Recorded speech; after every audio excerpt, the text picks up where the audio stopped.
مسلم league نون کے وکلا کا سٹی کورٹ میں احتجاج، مسلم لیگ رہنما نیال ہاشمی ان کے 2 بیٹوں کی گرفتاری کے خلاف احتجاج کرتے ہوئے کہا کہ وقت حکومت انتقامی کارروائی کر رہی ہے۔ اسلامی کے کارکن نواز کو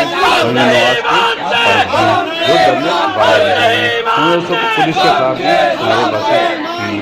اس موقع پر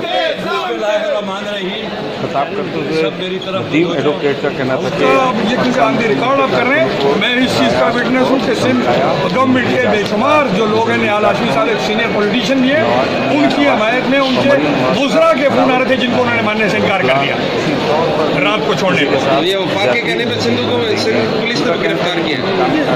یہ اس کے اندر جو ہے بھائی آپ کیوں پوچھنا چاہ رہے ہیں؟ آپ کھل کے بات کرنا چاہ رہے ہیں؟ وہی جس کو مریم نواز شریف کہہ رہی ہے، جس کے لیے میاں نواز شریف صاحب کہہ رہے ہیں اسٹیبلشمنٹ، اس کے کہنے پر جو ہے وفاق کی اسٹیبلشمنٹ کے کہنے پر بند کرا۔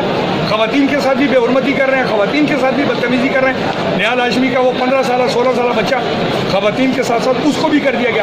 ایک لندن سے پڑھ کر آیا ہوا بارڈ لا بیرسٹر جو سوچ بھی نہیں سکتا وہ قانون کو ہاتھ میں لینے کا، اسے جو ہے جھوٹے کیس میں ملوث کر دیا گیا۔ پھر ہارٹ پیشنٹ نیال ہاشمی سینئر ایڈوکیٹ، اس کو جناب وہ کر دیا گیا۔ تو ہم اس کو وفاقی حکومت کو کہتے ہیں کہ آپ جو شدت کنڈے اختیار کر رہے ہیں وہ غلط کر رہے ہیں۔